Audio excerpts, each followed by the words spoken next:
Okay, here we go. One more cast. Story of my life.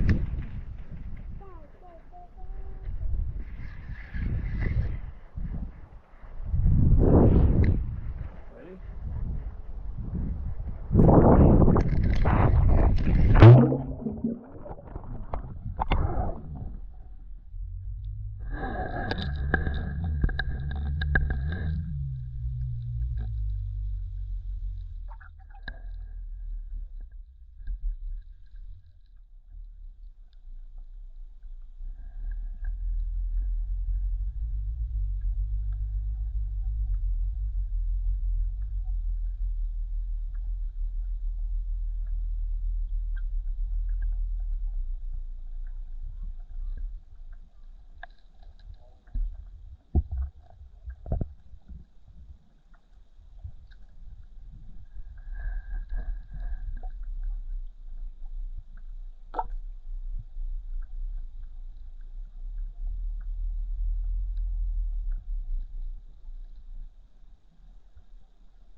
Boom, just like that. Back in the cave. Man, I'm frazzled. It's kind of funny. I came home here day before yesterday, and or the night before. I don't know. It's like seemed like, yeah, 2 nights ago I came home, thinking I was here for a handful of nights, and then I went to working on the place, stripping more siding off the shop and planing it, etc., etc. Had to fix the clothesline. On and on and on. Still exhausted from fishing. Handful of days of fishing. And then Sarah, I go, is there a podcast tomorrow? She goes, yeah, let me check the time. This is at 3:30. She goes, oh my God, you're fishing tomorrow. I'm like, what? No, I'm not. Are you serious? You're joking, right? She goes, nope. You got 4 people tomorrow. I'm like, oh my God. Oh my God. And you're already behind asleep. Now I got to pack all my stuff.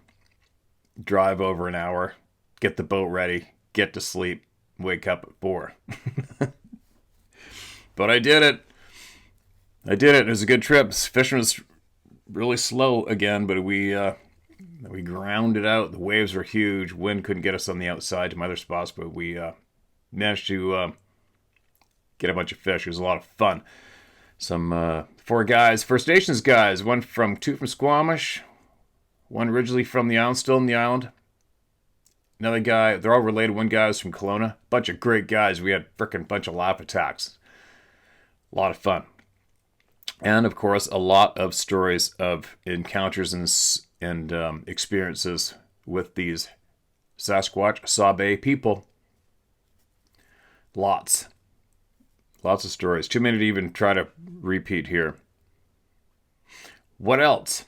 I think it's about it. Chippy news. So, I've already mentioned this. I don't know. Forgive me if I have, because obviously I'm a little frazzled. We were just talking about it with Sarah this morning about how fishing just beats the living shit out of you, especially when it's rough out there. You don't sit down once. From the time you get up in the morning.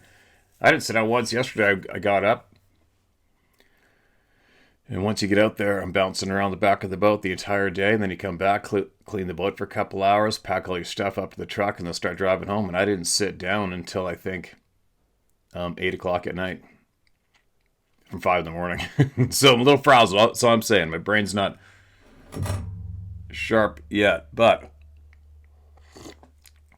second coffee. Should kick in quick. So Chippy got booted out in 3rd place apparently with the whatever semi-quarter. I don't even know how many different finals these people had. Obviously, it's a bit of a gimmick to drive people to their website. Definitely worked nationwide, continent-wide. But I just knew my gut was screaming. They're not going to let him win with this write-up about liking bear hunting and shit. All us other hunters and outdoors people think it's kind of cute and shit. But this was an anti-hunter organization. I'm like, there's no way they're going to let him win. But we did a big effort. Probably should have took the picture of him and the stuffed grizzly bear down. Because also, and Sarah was texting me when I was fishing saying the links shared to vote weren't working. The same day there was hours left to vote. Sarah said the links to share for Chippy to be voted for weren't working. So there you go. There it is. But appreciation big time for all the people that tried to help Chippy win. He definitely went the distance, and I'm quite sure if we changed up the picture and the writing, he would have won. Oh well, shit happens. Not the end of the world. It was kind of fun. Now, who do we got? What do we have? Who do we got? What do we got? I'm sure there's something else I had to share with you guys, but anyway. Sometimes I go into my messenger, very rarely. There's so many different messages everywhere. Instagram or the messenger app on your phone, emails. And I scrolled through one time. There's like 65 message requests in this one app. I don't even know what the hell it was. I think it's Messenger. And sometimes I'll see somebody sent something and I'll copy it. And I guess that's where this one came from. I was sitting there on the boat. So let's hear this. 6:30 a.m. There's no name, I think there might be a name at the end. 6:30 a.m. was heading up north to meet a contractor. Stopped at Summit Store to grab coffee and a breakfast burrito. Was heading towards Highway 17. Last uphill on Summit before dropping down to 17 and saw something up 15 to 20 yards above the road fly across one lane. Excuse me, thinking it was a great horned owl, but disappeared. Where'd it go? Driving closer, and it reappeared. And I realized I'm looking at its feet outline. Yes, outline. It was an effing predator. Just like the movie, no dreadlocks. It was a translucent humanoid being, massive in form, translucent, blending in with its surroundings, not disturbing the trees or anything around it. I felt so small, vulnerable, looking at it as it looked at me. I didn't take my foot off the gas, I just kept going in disbelief. I couldn't talk or move until up the hill past it 100 yards and got out a, "I saw you, MFer." I didn't think anyone would believe me. I called my brother once I got on 17 and he was like, "I believe you. There's something else on this planet." I didn't know what it was, but saw what I just explained and experienced. I've told a few trustworthy friends about it, but only a few probably believe me. I've sworn on my life, over a dozen times. Kill me if I'm lying. Anyhow, that's what I saw. Probably not the best writer, but tried to describe my experience. Been wanting to email you for months. Somehow got out a brief few messages to you just now. Keep up the good work, brother. Much respect. Oh, and that's just the craziest experience I've had.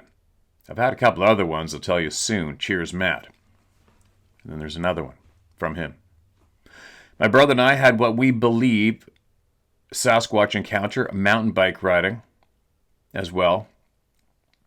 Didn't see it. There's a tree knock, a tree pushed over, more than one messing with us. We'll get into detail later if you respond to me. Oh, lived on the summit for a couple of years.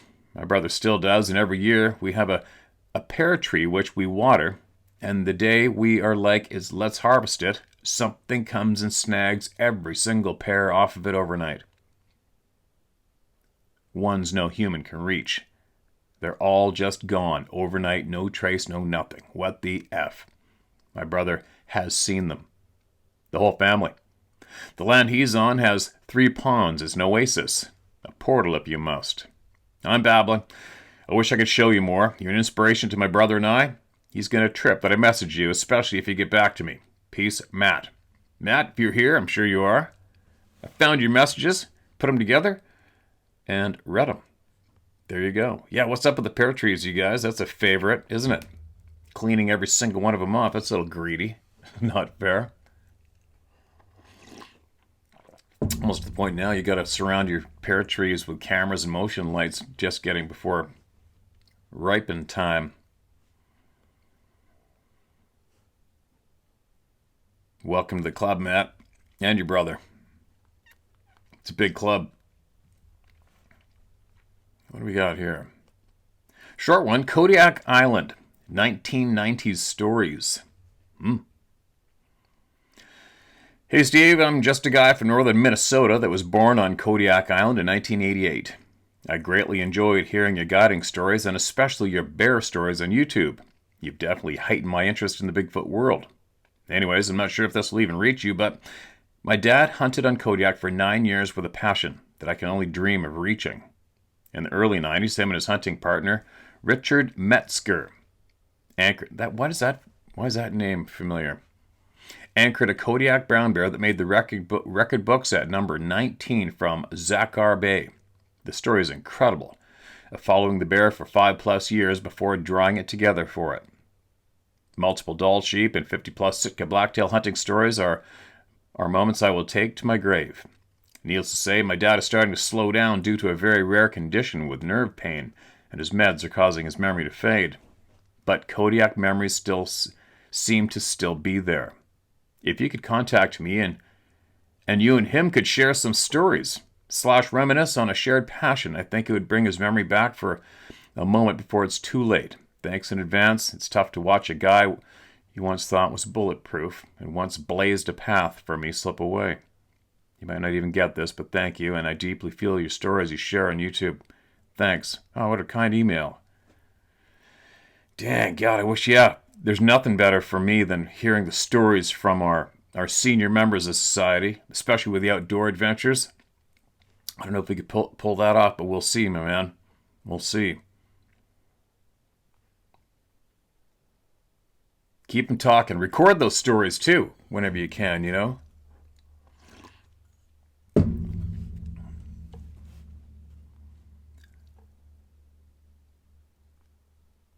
All right, what do we have here? All right, here we go. This may be a long one. We haven't had a long one in a while. Hello, Steve. You can call me Woody. And this will run long, very long. 4,000 words, 6 pages, and 25 years long. I'll try to put breaks between Florida and the mountains. The motivation came from a Zoom call on Christmas with my sons. It's taken me several weeks, losing it in various forms of completion, trying to write it in a My Antique email, and then breaking down and doing it in a Word program. On that call, the subject came up. One of the sons that was with me when we heard something yowl that was unexplainable told me, and them at the time said, "No, Dad, that was just a gibbon." This sounds familiar. We read this. We'll try it again. I think I read this. This made me understand how time can skew things, especially when someone is young, when they experience it. So what I feel I need to do is get them written down before the decades skew them even more. There are many experiences where I have bumped into these things so far, most in the mountains. One of them being where I had a spotlight and a rifle on it. They, he, she, whatever. These encounters run the gambit of the senses except smell.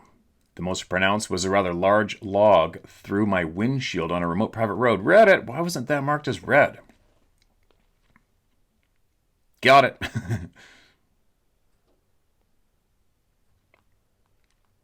Don't worry, there's no shortage today, all right? There's no shortage. Who hunts the Sasquatch and why? Title this email. All right, here we go. Good afternoon, Steve. You're reading an email sent to you by LR referring to the entities or group that hunt and kill the Sasquatch people. Okay. This individual is correct, and it was extraterrestrials. More specifically, the malevolent extraterrestrials that have been living underneath the national parks, national forest, mountain ranges, wildlife refuges, and conservation areas that cover very vast areas of North America, as well as the other 5 continents, excluding Antarctica. These extraterrestrials do not live in our frequency, or as the general public has come to know, dimension. These entities had an ability to be able to become invisible or cloak along with everything that possesses their DNA, which they have either created or modified over the last 10,000 years. These malevolent extraterrestrials have had all sorts of conjectural names given to them by our human civilization, such as archons, tall whites, tall grays, specifically by Phil Schneider, Mater, and Shadow People. Their real names, which is very rare to hear by the general public, are called Zeta gods, or the ancient Sumerian gods. I attached a video of a recording of a retired army colonel discussing how the return of the Sumerian gods was literally the secret of all secrets and held the highest classification in the military. This information is still unknown by 90% of the general population, including the military, except at the highest levels of military intelligence, which I am an 8-year military veteran, and I take this subject very seriously. These archons not only controlled the global elite of our civilization in every aspect, but they also were the ones that enslaved the Sasquatch and the small greys, forcing them to a lifetime of servitude in strenuous physical labor, digging and building massive subterranean bases, tunnel systems that all connect to a huge base 10 kilometers underneath the plateau of Giza, Mount Hayes in Alaska, and every single pyramid that can be found across the planet, which are not glorified tombs but are actually zero-point free energy power plants, which, if you have been paying attention to the media, scientists and researchers just discovered and proved this very truth to be 100% factual several months ago, and were able to identify and confirm the unique characteristics underneath the pyramids associated with the energy production and creating power. It was these archons and the human hybrids that they literally genetically created to police and hunt the Sasquatch people that the Sasquatch feared. Approximately 6,500 years ago, the archons changed the molecular structure of the Sasquatch people that gave them telepathic abilities, superhuman strength, and their DNA, which allowed them to cloak and disappear in front of humans in the same way that the archons did themselves. This ability allows them to vibrate at a lower frequency than what the human eye is able to see, at anything above or below a specific range of 7 to 11 megahertz will cause any entity with this ability to disappear or cloak. These are the, quote, star people, end quote, said to be taking Native American and indigenous tribal women, in addition to the Sasquatch. To make matters worse, due to the fact that a normal archon was unable to kill or injure a cloaked Sasquatch, they made their Zeta human hybrids genetically in a way where they can kill a cloaked Sasquatch by spiritually connecting to one and causing one to have an immediate heart attack or brain aneurysm. It's getting into quite some detail, isn't it? Which is precisely the way that the Zetas themselves would kill men and women and children that they abducted in national parks, national forests, etc. It was the Zetas that also genetically created dogmen to police the areas around their subterranean bases and kill people just like the human hybrids, but due to the wolf and dog/canine brains and intelligence, they typically stayed away from attacking humans and focused more on prey no larger than a deer and small game, though there have been incidents where they have attacked and killed humans, which were covered up by the government. These dogmen were muscular, had pointed ears, but not on the tops of their heads, on the sides of their heads, and they did not have dog-like hind legs nor a tail. The description of a large bipedal or quadruped canine with pointed ears on the top, dog hind legs, and a bushy tail is a different variation of a dogman created by our own government through experimentation utilizing Zeta genetic manipulation. These are the ones that were turned into super soldiers, used in controlled by our own military, and then released into the effing wild like traitors to their own people. These are the creatures that killed more people and covered up by the scumbags in the MIB section of the DHS, CIA, and FBI. I will conclude this topic with the fact that these human hybrids were also implanted into the MIB program, and the majority were not even human. They were gestationally created from abducted women, injected with hybrid serum, then removed from the woman to be grown into a biological weapon. Once at a specific age, these human hybrids were trained and shown how to use all their abilities. They could cloak, travel faster than the speed of sound, just like their creators, spiritually connect and control, make one change their complete thought process and kill instantly anything they wanted or were ordered to. Don't know, man. Not sure I'm following this myself. They were not reptilians, and these archons controlled and ordered the reptilians around, just like they did the Sasquatch and the small greys. It was these Zetas/Archons and their human hybrids, super predators, that were responsible for the thousands of missing people and missing 411 disappearances. And these people were never taken up, always taken down, especially 10 kilometers down for genetic experimentation, medical experimentation, reproduction of human hybrids, sexual pleasure, endochrome, torture, and eat human flesh, primarily children, which is why more than 800 million disappeared annually in 2022. 800 million in 1 year. There's much more that I'd like to tell you about this subject and how these entities hunted and enslaved the Sasquatch people, and I would be glad to tell you and your listeners everything that I've been told throughout my time of having this knowledge. QJ. Okay, man. I don't know. I go by my gut no matter what. What's this? Hold on a minute, you guys. There's a link, I think. Oh, no. I go by my gut with everything. Now, I've heard this story numerous times. It seems to be a repeat, heard and repeat through people's mouths. And they send it as it's the gospel, which is fine. Whatever, to each their own. Take from what you will or leave it, but don't get mad and insulting, all right? No matter what. There is no shortage of war going on right now. An absolute hate between each enemy. As an easy example, Britain, France, and Russia right now, the Ukraine against Russia, hate. There's going to be nobody having respect for each other in the way of keeping secrets right now. The amount of soldiers out there wearing GoPros, etc. is a little disturbing in a way, but they're doing it. And so far, to date, there has not been not one incident of one of these beings going out across into the battlefield and killing the shit out of people. They're not talking about it. It's not mentioned. It's not on video. Zero.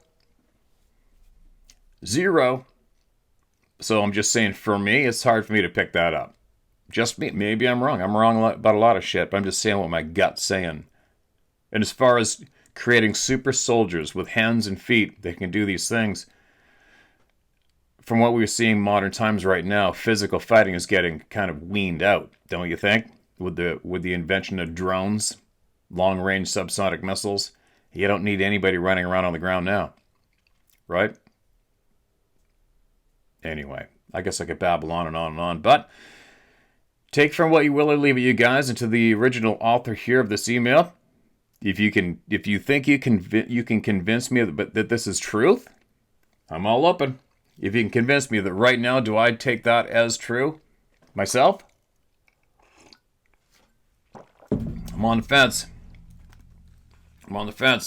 I need more. I've heard that story emailed to me so many times over the past years from different people, and no receipts. No receipts. And don't take that my reply is insulting, because it's not as insulting. It's not. We're all family sitting here, friends and family and co-workers sitting at the same coffee table in the morning, waking up with each other, talking about the latest shit going on. That's it. Now, who's next? You got to admit, you guys, we've heard that theme story how many times? 800 million people missing in the year 2022. That's a bit of a tough one as well, that statement. Receipts, man. Or patterns. This next email is titled, Those Blue Eyes. Hey, Steve, my name is Gary, and I've been listening to you for some time now, and I finally think it's time to get my story told. Always better late than never, Gary. Good on you. I've tried to get myself back out into the woods for a long time. I've taken small steps to do so. I was 22 at the moment. I joined the Club of No Return at my boss's home in rural central Florida at the time. My boss had bought property for his home and business, 7 acres of wooded land. We cleared it, set up his home, and a plant nursery. And at the back of the property was a nice stream and woods as far as you could see. We set up a spot for a campfire and a spot to camp on weekends. Had a lot of fun out there. But I always had a strange feeling about not being alone out there. We went up to his house and decided to play ping pong in his bonus room, and in his new house, we had built a deck on the back of the house. It was a nice place to put the cooler of beer while we played. After a hard-fought game, I went to grab us a cold beer and a smoke. I shut the door behind me, reached into the cooler, and when I stood up, there at the gate, about 30 feet away, was a blue-eyed, 7-foot-tall, hair-covered bodybuilder.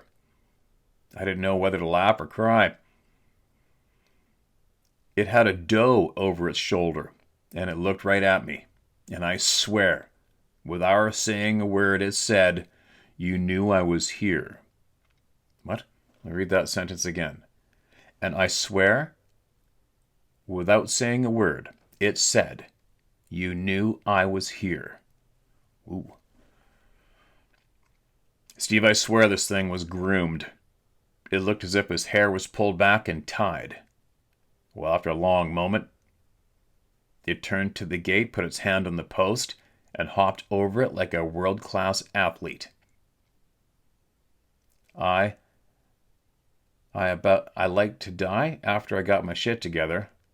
I went back inside and asked my boss to walk with me to my car. He thought I lost my damn mind. I never went back there. And had a terrible time even thinking about going into the woods, not even fishing.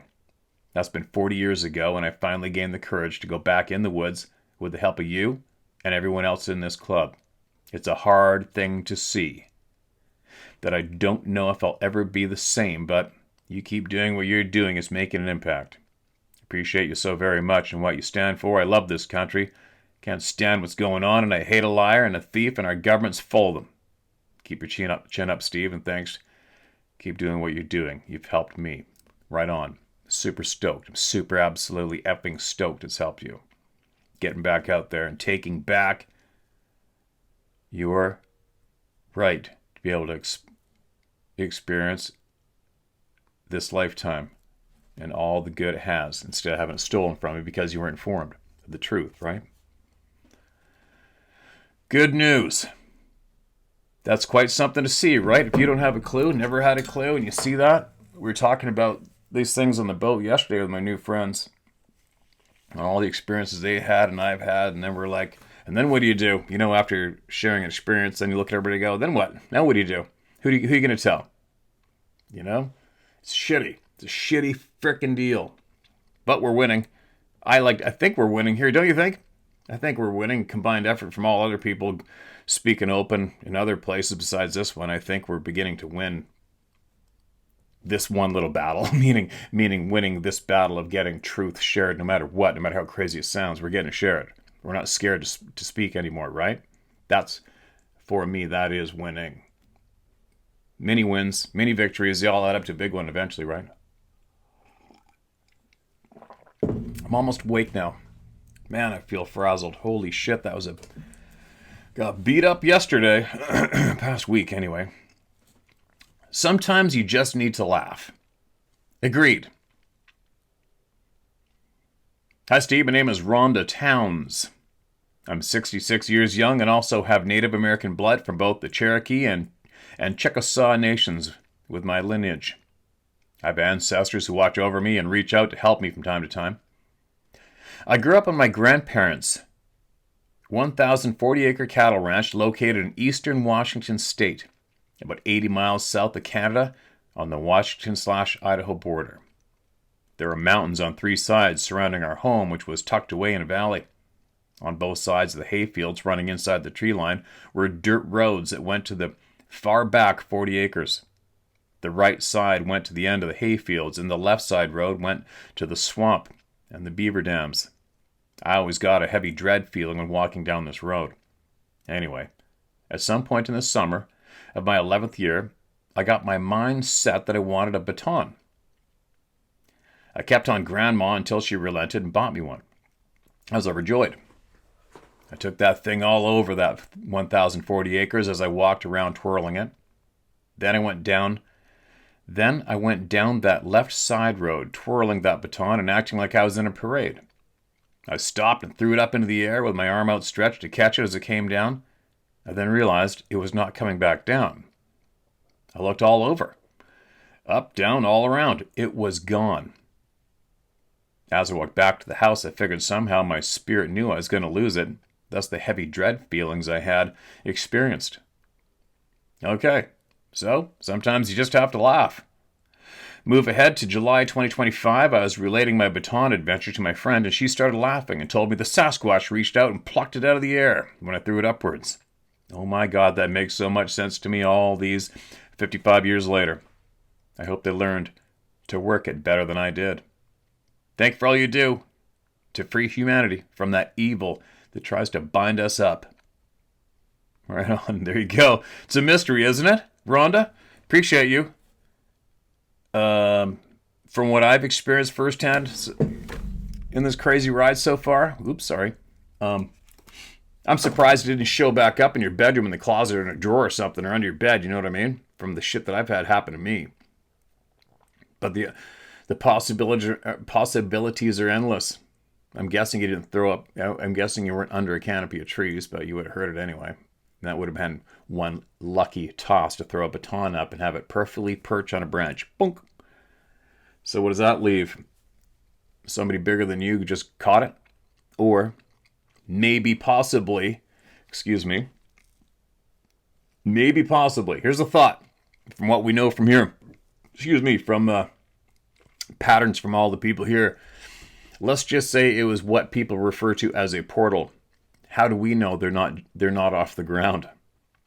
You know what I mean? We're only familiar with the portals, the change in the electromagnetic field, whatever you want to call it.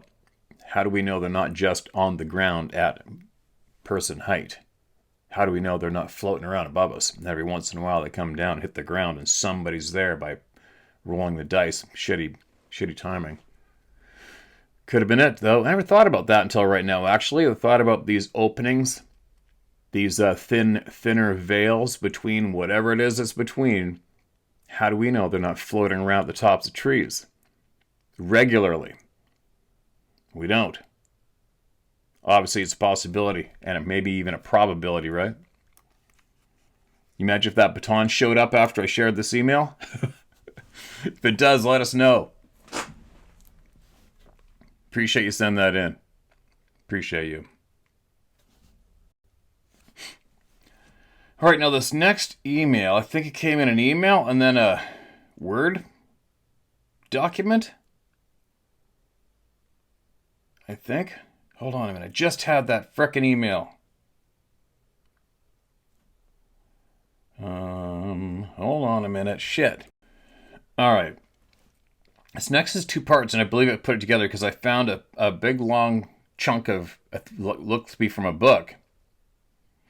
Didn't know where it came from, but here's the email that was attached to it, I believe. Hi, Steve. I did my best to describe and explain something I don't fully understand, as well as the knowledge I've collected about it and the knowledge I gained through it. Here it is, such as it is. It's like trying to explain to people why an intelligent man with a high IQ would pursue a career in professional rodeo. You mean professional bone breaking? All my buddies at rodeo, they're busted up.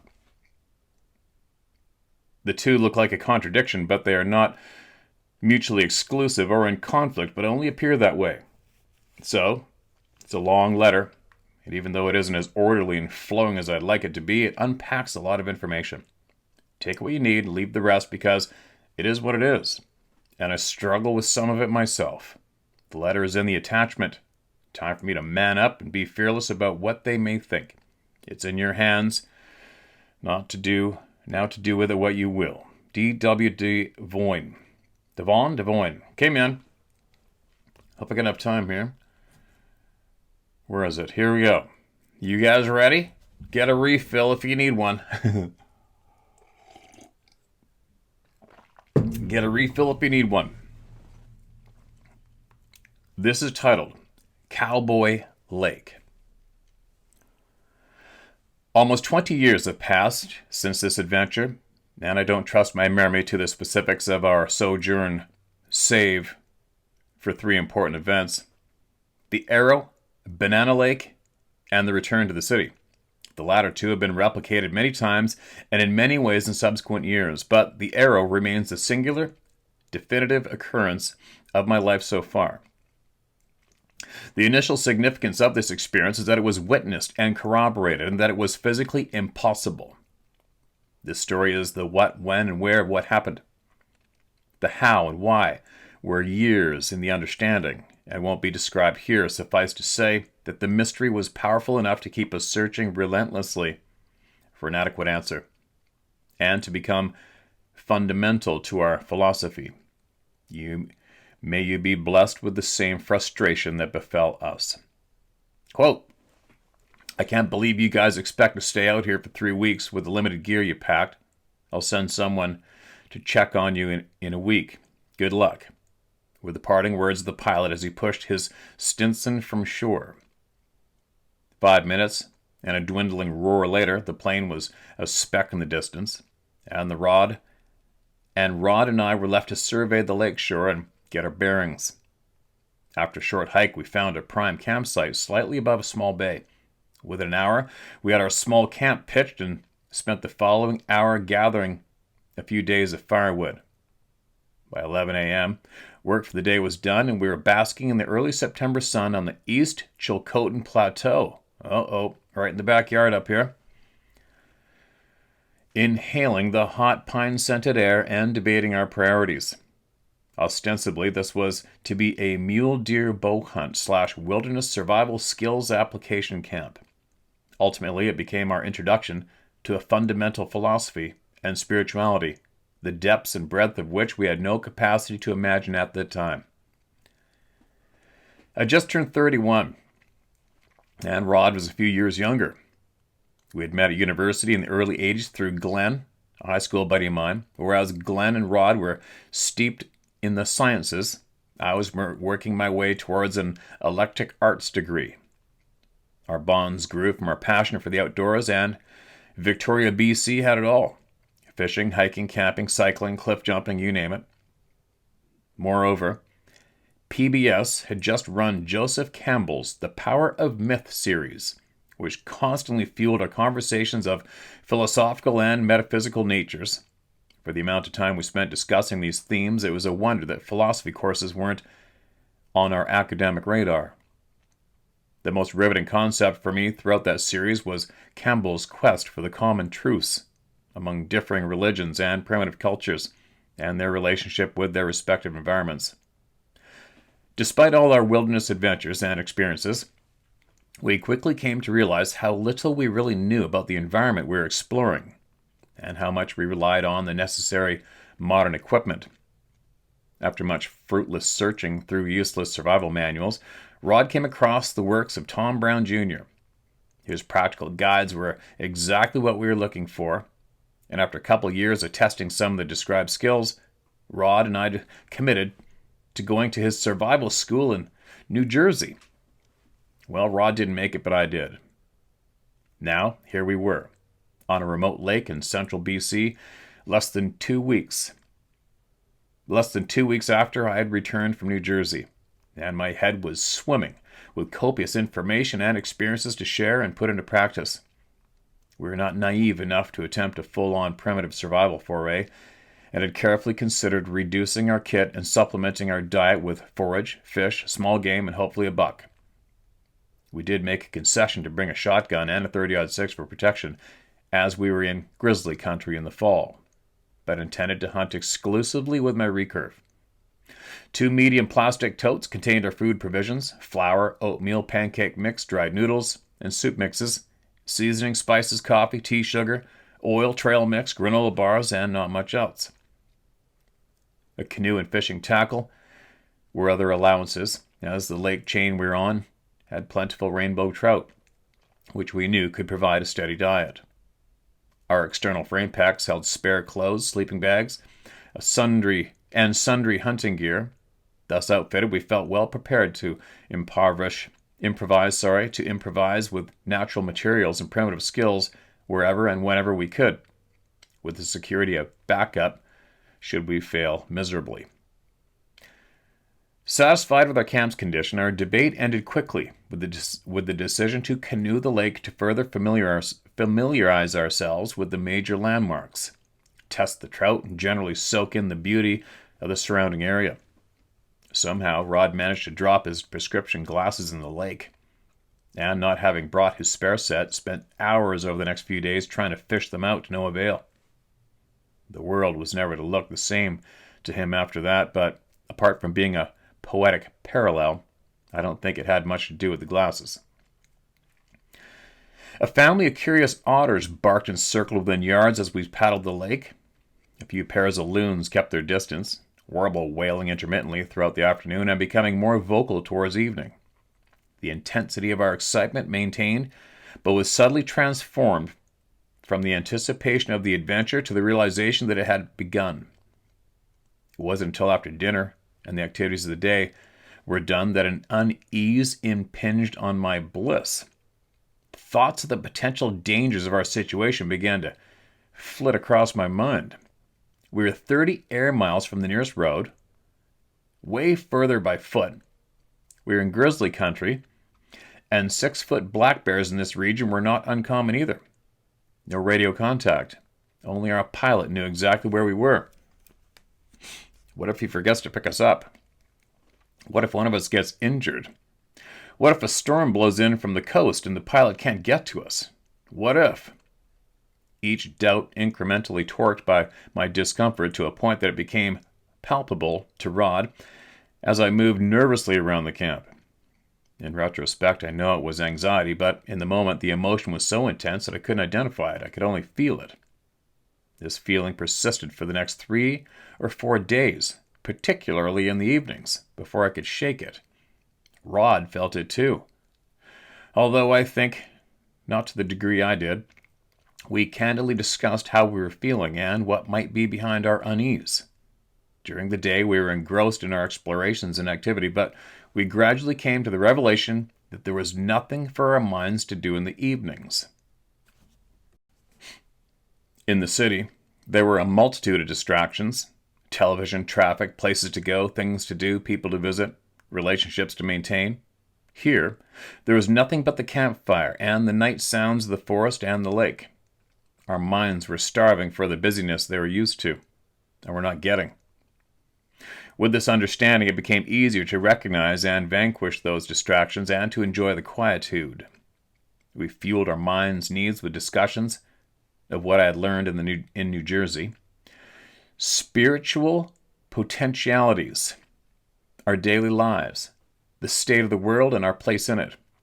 To say we were disillusioned with the promise of a life following the currently expected societal program and ending with little or no significance was an understatement. In our youthful idealism, we were questing for truth, meaning, purpose, and a vitality that the mundane world cannot provide.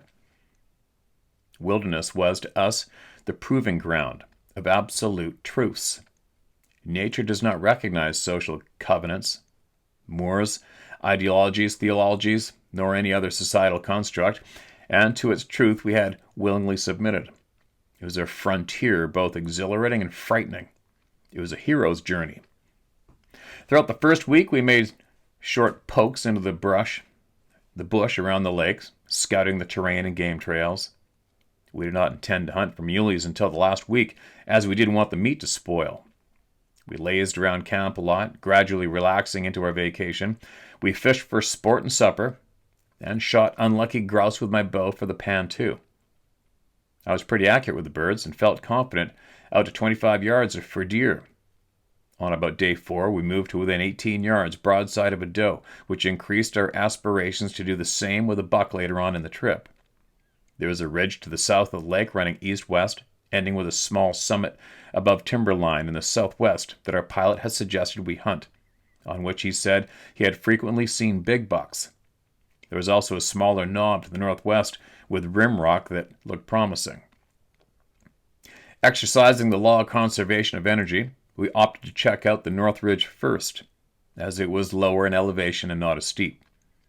So toward the end of the week, we made our way across the lake from camp to a small beach on the North Shore, planning to climb up to the top of the ridge and follow it west to the knob. The forest above the beach was thick with blowdown, so much so that we commented on the ready supply of logs for cabin construction and inexhaustible firewood. After negotiating that, we bushwhacked slowly and steadily upwards for a couple of hours before the idea that we had seriously miscalculated the time it would take to cover the distance to the knob began to dawn on us. A smart guy would have paddled down the lake chain to get closer to the knob and hike up from there. Why don't we do that? Instead of retracing our back trail, hoping to avoid the tangle we had just come through, we decided to loop down to the lake and make our way east to the canoe along the lake shore. And just then, a movement in the tree beside me caught my attention. 15 feet above, a plump spruce grouse shuffled nervously along the branch towards the trunk. Dead easy shot at that range, I thought, as I gently pulled one of my judo-pointed arrows from my bow quiver. "Watch the arrow," I said quietly to Rod as I knocked and slowly sidled around for a clear shot. Usually I'll try to position my shot with the tree trunk as the backstop for an errant shot, but this time the grouse was so close and I felt so confident that I focused right on his scarlet-crested eyeball.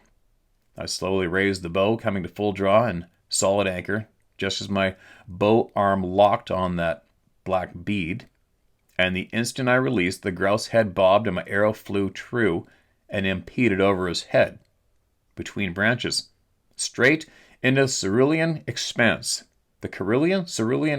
and over the ridge. My field of view narrowed on the arrow as it climbed, peaked, and began its parabolic descent into the deep dark timber. The grouse watched us, motionless, save for the blink of an eye, and seemingly oblivious to his near-death experience. Apart from the swift departure of the arrow, the whole event felt imbued with slow-motion sensation that lasted for a long moment of dumbstruck silence after the shot. And the spell was broken with mutual laughter. "Dude, I can't believe you missed. The arrow is gone. No way anyone will find that one, ever." There was no arguing that. Since he didn't have a bow yet, Rod's role was my bow hunting partner had been to keep an eye on any stray shots and deflections, while I kept my attention on the game. Up until this point, he hadn't failed once. I think it's fair to say that he was the best arrow retriever I ever had. That being said, and being the former owner of many lost arrows myself, I couldn't help but agree with his practiced and expert assessment. Besides, we had already decided to call it an afternoon, and so had no intention of continuing any further. And I sheepishly responded with words to the effect of, "Well, it's the first one we lost. And one arrow was no big deal. I got more in camp," as we started back to the lake. Our descent was somewhat facilitated by taking advantage of the myriad game trails networking the slope. We'd follow one until it deviated from our objective, and then would cut through the bush until we came across another that served our line of travel. We were able to cover ground in this way comparatively quickly to our ascent, and our calves and thighs worked hard at times to break our accelerated pace.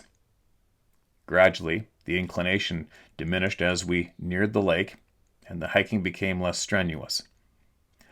We had began to settle into a pattern of activity based on daylight rather than adherence to the system of time dictated by our watches, which we had days ago tucked into our day packs. Thus, it has been difficult to determine exactly how long we had been walking. Suffice to say, we had probably put 4/5 the distance from our point of departure behind us. Rod was about 30 yards ahead of me on our current trail when he began to slow down and started scanning the surrounding forest intently. His focus returned to the trail in front of him as he came to a full stop. Having noticed his actions, I had also slowed my pace and was scanning the woods in full hunting mode for what I didn't know. Perhaps he'd cut some buck or bear sign, I thought as I approached. "Dude, someone else has been bow hunting here." Recently, too, he stated without turning as I walked up behind him. Recently, too, he stated, turning as I walked up behind him. What? Was my incredulous response. Certainly, hunting season had just opened, but no one else had flown in, nor had we heard any other soul since our pilot had left. As far as we were aware, we were alone in this wilderness. Brand new. Couldn't have been here since last year unless someone's hunting out of season. He indicated to the path in front of him, and I looked over his shoulder to see the object of his scrutiny. An arrow lay exactly in the center of the path, pointing in the direction where we were heading. We immediately began examining the vicinity for signs of this other bow hunter's passing.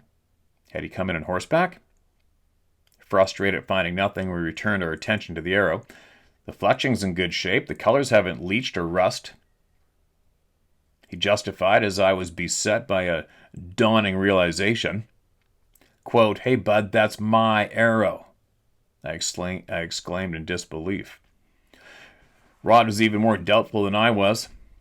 In spite of a thorough side-by-side comparison to its counterparts in my bow quiver, what was the likelihood that our supposed other bow hunter would also be using a 30 1/2 inch 2315 Easton aluminum camouflage shaft with red and white feathered fletching, a glow green nock, and a judo point? At the begrudging concession that this was indeed my arrow, things started getting really weird. Been there. Well, if that's your arrow, how the hell did it get here? We stood there in intense debate, applying all logic and sound reasoning we could muster to vanquish this conundrum, and thus ease our unsettled minds. We could not. Time and again, our rationalizations circled back to the two key elements that kept us flummoxed: distance and direction. We even tried to concede that we had mistaken one or the other, or both, but were adamant in our agreement that we hadn't. Unfortunately, the principle of Occam's razor did not apply in this situation, nor apparently any other scientific law that we were aware of. We were left with the sense that the once solid fabric of our reality had been pierced, and we were shaken to the core by this inexplicable event. It could not have been a story of an amazing coincidence or serendipitously happening across the arrow's landfall, except that it wasn't. What it was physically impossible. And the more we discussed and thought about it, the more impossible it became. Without critical skepticism, we reconstructed and deconstructed every scenario we could imagine. This was not a case of being directionally confused or spatially challenged, and we were not for the fact that it happened to both of us. We might have dismissed it as an individual's mistaken perception. Between us, we had more than 50 years of life experience and education telling us that up was up, down was down. The sun rises in the east and sets in the west. Day follows night and night follows day. We had also been taught that the fundamental laws of science were true, absolute. Sorry, a couple animals ripping by the door. We had also been taught that the fundamental laws of science were true, absolute, and invariable. All our efforts to understand or explain this phenomenon failed us, and we were left with an insoluble enigma. Despite all our mental efforts, we could not reconcile two simple facts. Number one, the arrow had traveled further than was physically possible, and two, I had shot the arrow over the ridge in the opposite direction to which we had found it. That night around the campfire, and for every occasion, over many ensuing years, that the subject resurfaced, we arrived at the same unsatisfactory conclusion. This mystery was beyond our capacity to comprehend. Same. Been there twice now, I think, maybe more. During the second week, we decided to expand our familiarization with the area by going further afield.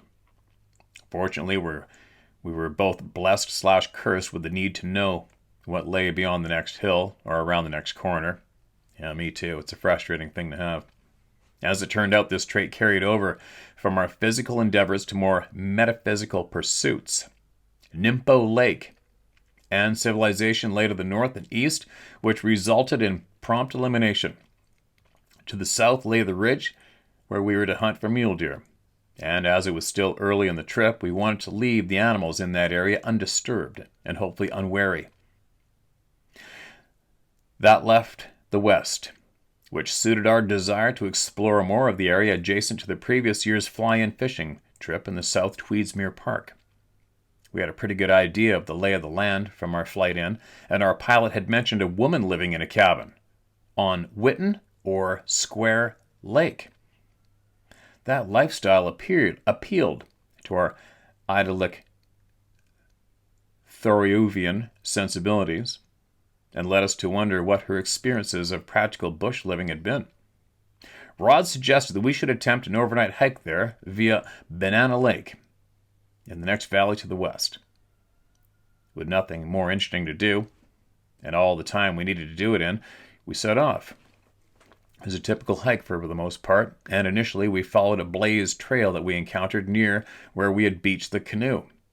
As we crested the ridgetop, we were greeted by a vista of coast, mountain, peaks, and glaciers stretching north and south and to the west of us. The beauty before us and the forest scents and sounds fused to create an exhilarating, blissful atmosphere. We were on top of the world and totally ensconced in a sort of eternal moment. It was these sublime sensations that we sought in our outdoor odysseys, the kind that imbues on invigorating vitality at a soul level. We were physically tired from the climb, but could now see Banana Lake nestled in the deep valley below us. Our objective was the south end of the lake, and from there wasn't either along the height of land or along the creek to Whitten Lake. Up until this point, things had been going according to plan, and all we needed to do was follow the blazed trail along the ridge to the south, which we assumed had been by the inhabitant of the cabin, or the outfitter who guided in this manageable unit. Well, somehow we lost the trail. That was merely a minor inconvenience we thought, as we knew where we were and could still see the lake below. Rather than walking in circles in an attempt to find the trail, we felt that heading to the lake shore and following it to the south would be the sensible alternative. Thus began the most grueling episode of bushwhacking that we had ever undertaken. No doubt, rule number 1, you leave the trail, you pay. Every time. The game trails. Fate was playing a wicked game, as we found ourselves clambering down the steepest, thickest, trailless, alder-choked side of the entire valley had to offer. Oh, that shit sucks. It was a brutal, scarifying, merciless, and dangerous descent. We pushed our way through the near impenetrable tangle of brush, cursing the branches that poked and whipped us, while at the same time grasping at them to steady ourselves on the shale rock slope that cascaded down under each footstep. The only relief to uncertain footing came in the form of bedrock cliff outcroppings that we gingerly crept down, all too aware of the extra weight of our packs and their insentient yearning to evolve from a mass of potential energy to one of the terminal kinetic energy and to take us along for a ride. In fact, at one point I found myself sliding headfirst downhill on my back, stopped only by a snarl of brush that trapped me in a chokehold by my shirt collar. Despite the potential for disastrous injury or death, Rod was chuckling at the absurdity of our self-imposed predicament as he helped extricate me from my vulnerable position. By the time we reached the lake, we were cut, bruised, footsore, and thoroughly exhausted. We shucked our packs and hobbled to the shore, took off our boots and socks, and quenched our feet in the cool relief the water offered. And as we relaxed, we mulled over the wonder of that short but intense descent from euphoria into agony, and considered the next leg of our journey. We were insufficiently rested, but our muscles were stiffening up, so we reluctantly shouldered our packs and started to search for a game trail that would lead us down the lake. Once again, we were faced with a thickness of forest, black spruce or young pine this time, that rebuffed our every attempt to make any headway. Our frustration grew at every turn, and the prospect of reliving what we had just experienced withered our fortitude. We were completely exhausted, both physically and mentally, And the forest seemed to us to have a palpable will of its own.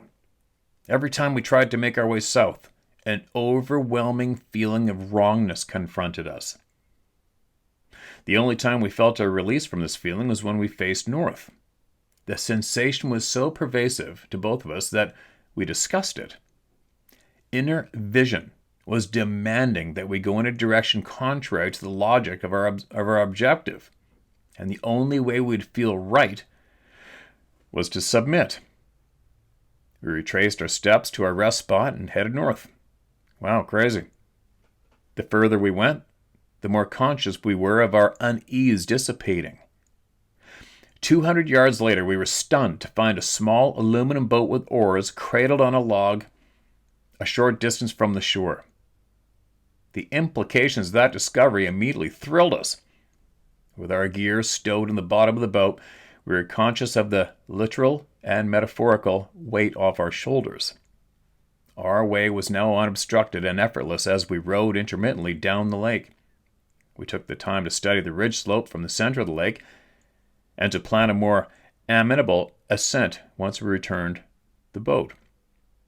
It'd be hard hiking, but nothing like the ugly snarl in which our dumb luck had thrust us. And more importantly, we paced our progress to the unfolding conversation of this novel wonder. This was a self-realized experience for which we had a theoretical understanding and reference. This was an inner vision encounter, the likes of which Tom Brown Jr. had described in his books and at the course I had just attended.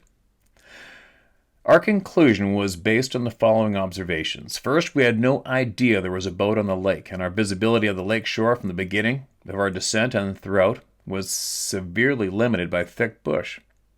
Therefore, we concluded that it was not a product of a subconscious or a subliminal sighting of the boat. Second, we could not dismiss the intensity of the sensation we both felt, and we became aware of what it might be. Third, the only relief from that feeling came when we went in the direction seemingly contrary of our goal. Fourth was the realization upon the finding the boat that our need had been met in a way that surpassed our only considered option.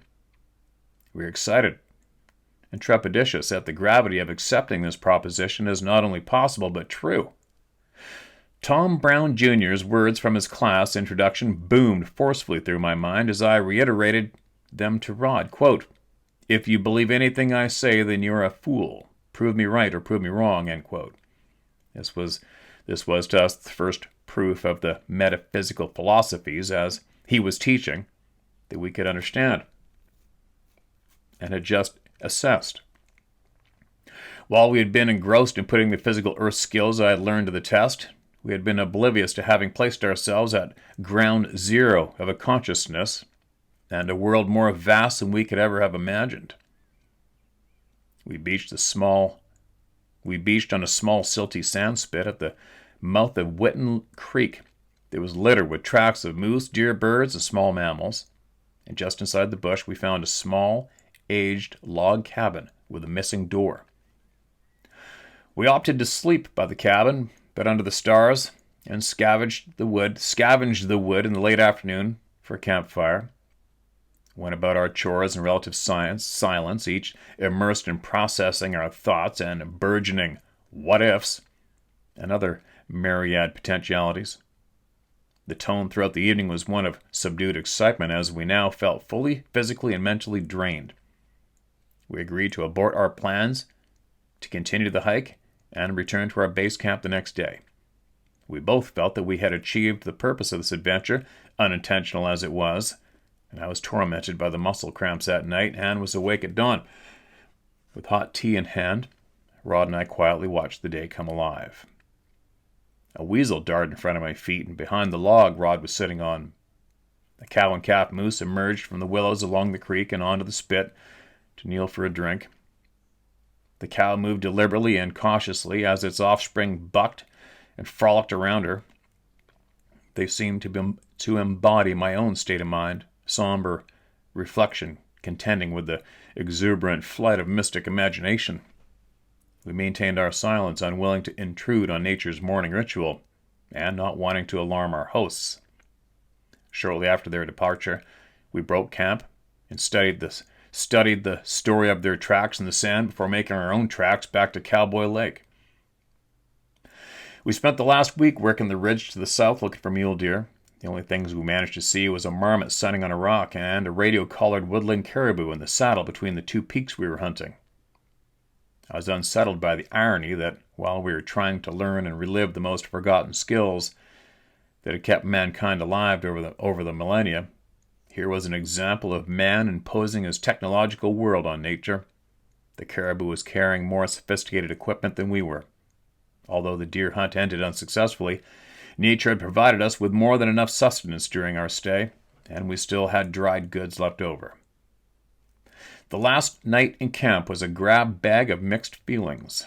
Our sojourn was almost at an end, and we were torn between the desire to abandon civilization and to try to find a way to live in the woods, and reconnecting with the concerns of city life and our respective relationships there. The plane arrived as scheduled the next morning, and in short order we were loaded and taxiing up the lake.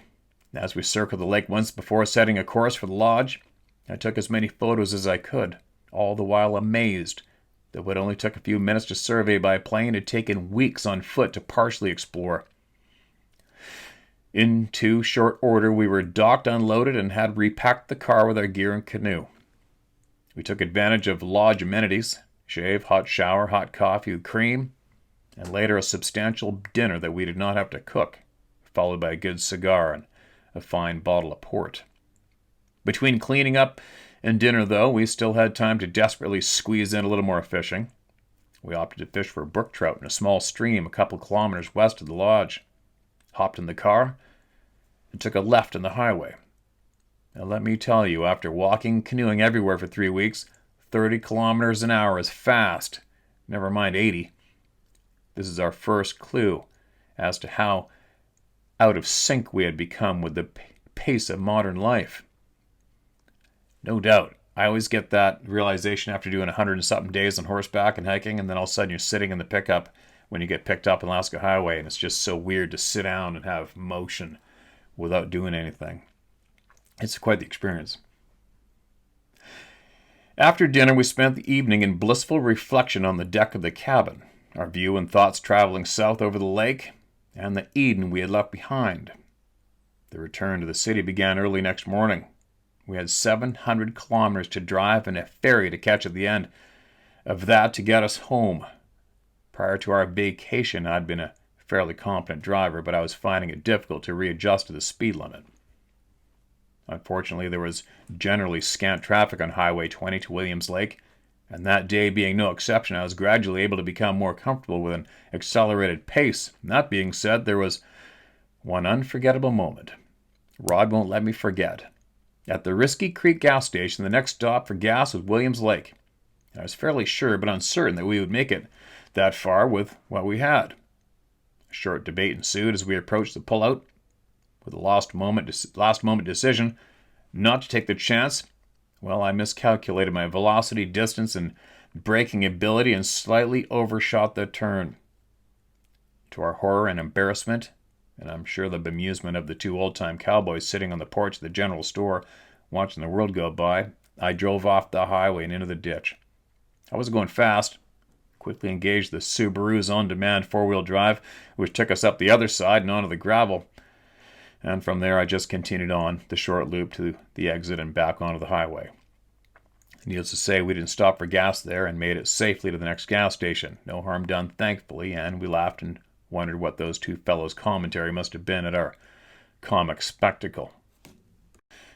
Now, southbound, Navigator Rod checked ferry schedules and distances to go. Once we passed Clinton, we had two options and a backup plan. We could take Highway 99 through Lillooet and Whistler and try to catch the Horseshoe Bay Ferry north of Vancouver to the island, or continue south through Hope to the Tsawwassen Terminal, south of Vancouver, our usual route. If we took 99, we'd be covering ground new to us, and should we miss the Horseshoe Bay Ferry, rather than wait for the next one and adding another 2 hours to our traveling day, we could drive through Vancouver and still catch the ferry to Victoria with no time lost. Of course, being adventurous disposition, an unfamiliar territory, route was given. The drive through the coast mountains was breathtaking, but slower than we had anticipated. The highway was winding and unforgiving. for all the raw beauty it cut through, with hard rock face climbing to snowy peaks on one side and sheer drop-offs and distant valley bottoms on the other. Once through Whistler, traffic gradually began to increase. We neared Horseshoe Bay and could see that our ferry had just left the dock, so we continued on as per Plan B. It was late afternoon and Vancouver rush hour was in full effect. I was going the speed limit, which was still faster than I dared, yet other vehicles were zipping past me and racing up behind me, impatient to reach their own destinations. This was an unfamiliar environment that I wanted nothing to do with, but I was being swept inescapably by the flow of traffic onto the Lionsgate Bridge and into a living nightmare. My heart was racing, my hands ached from the force of my grip on the steering wheel, and I was sweating profusely as I focused with wide-eyed concentration on Rod's directions. He too was in the full grasp of anxiety and panic, and his nervousness was evident in his voice as he barked commands while his eyes flitted repetitively from map to street signs. The surrounding traffic was unyielding and unforgiving, aggressive and intolerant of any hesitancy. At that point, our mission had become simply to get out alive. By some miracle, these Vancouverites lived daily. We were spat out the other end and managed to make it to the last stretch of road to the terminal. After paying our toll, we parked in our assigned lane and shut off the engine. And in the aftershock of the ordeal, we collapsed back into our seats at the release of our pent-up tension. We immediately realized that this was the obverse of the anxiety we had felt in the first few days at Cowboy Lake. The difference in magnitude, though, was astounding.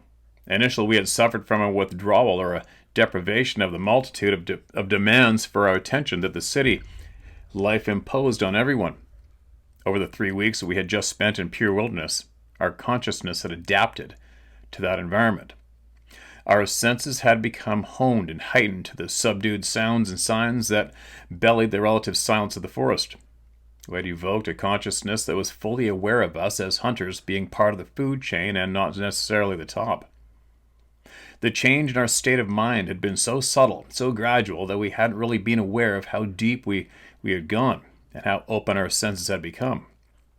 Our receptiveness to the subtleties of our natural environment had left us completely vulnerable to an overload of cacophonous information coming at us from every direction and every way possible. The constant and relentless sounds, smells, lights, and images that had once been the familiar background of our lives had become anathema. And as if that wasn't bad enough, we seemed to have been sensitized somehow to the emotional turmoil of people surrounding us. This is a feeling that we could not differentiate from anything self-projected, and while intangible, it was there. The most frustrating paradox for us then was to realize that in order to function completely in our civilized lives, we had to begin the process of shutting down or filtering those same senses that had offered us a different but deeper vitality of life. We had begun to understand, through our experiences, society seemed to be suppressing or rejecting outright. All we are left with were conflicting ways of being, and no instruction or clue as to how to reconcile them. At the time, the choice seemed black or white: embrace the city or get out of Dodge. We were in a position to do neither, and we're on our own as far as finding some way to cope with the demands of day-to-day and career life, and incorporating the potentialities of power of our newly discovered sensibilities.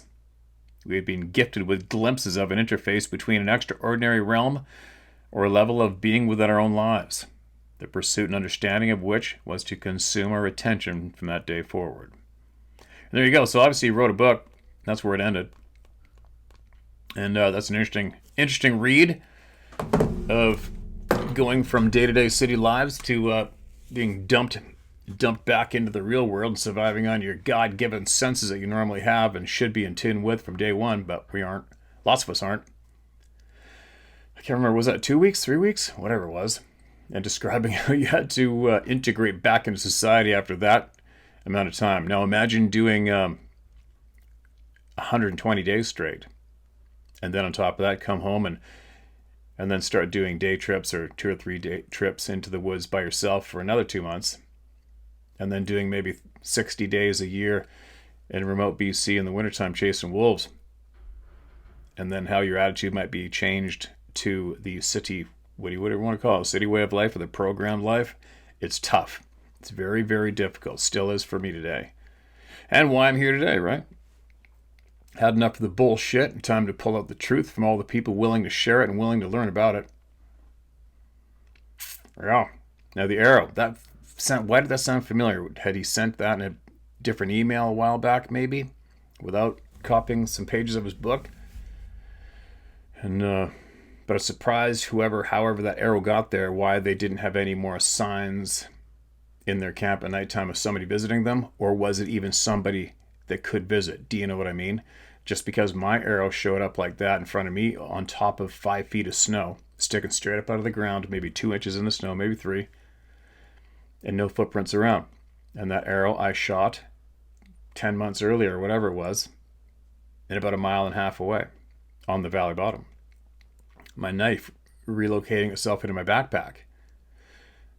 There isn't a human being alive who can dictate to me or anybody else exactly how that happened, how my knife got replaced, how the arrow was put in the snow in front of me on that trail.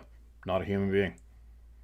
He says, well, just be thankful. Oh, I'm thankful. Fine, I'm thankful. Okay, now moving along. After being thankful. How'd that happen? You know what I mean? And were either incident accompanied by the telltale signs that people share here, the patterns? Nope. No, they weren't. Did this man describe any of the telltale signs that the people share here with the other people after finding his arrow? Nope. No, he didn't. See what I'm getting at? It's not necessarily what many think may be the culprit or the being responsible for making that happen, returning an arrow that was shot over top of the mountain way over there. And the same day it's laying on the trail for them, pointing towards their camp. Does it surprise me? Nope. Nothing surprises me anymore. That I can assure you, nothing's surprising to me. Only the way we go about our daily lives and civilization, that surprises me. How people are coerced into not doing or saying anything and being dumb as a pickle. That's really surprising for me. Really, really surprising for me. Anyway, we know my stance on that now. Please share your knowledge, all right? Share your truth. Share what you know, what you've experienced, what you need answers for, and get it to the people here, if you can. Anywhere else, anywhere. We'd appreciate it if you chose us, though. That's sharemystory@howtohunt.com, all right? It gets shared word for word. And whatever you got, no matter how insignificant or significant you think it may be, it adds up. It helps add up. Patterns. We need the patterns. You know what I mean? We need the patterns, no matter how outrageous they may or may not be. We need the patterns. Now, what am I doing? I got to get rolling. It is so hot here outside. How hot is it? How hot is it? Let me have a looky see. What do we got? We were just thinking about maybe if we had some time traveling down south to Alabama to visit again. But in this heat, I don't know what we do. There's nowhere to swim at my friend's place. Hold on a minute. I really don't know what people do in this heat in the south. I haven't been there when it's this hot. Or hotter, obviously. Hold on a sec. Why can't I type? Holy shit, let's go. It's 26 degrees right now, and it's going to be hotter than shit. What's it going to reach today? It's supposed to reach 29. 29, what is that? 29. C2F is 82. And I know lots of my friends in the South are going to go, 82, you pussy, you're whining about 82? That's nothing. Oh, I know. You're talking to a snow baby here. Snow baby, ocean baby. Anyway, I think Sarah's got a handful of days available for fishing. There's a couple boats available for fishing, I know for a fact, in a couple of days in the middle of August. Maybe this next week too, maybe. I don't know. But if you're interested in that, give her a call. It's beautiful out there, and the fish are biting. And I'm babbling, so I got to get ripping. I think I'm podcasting next with a guest on here. So I'll be back shortly. Later.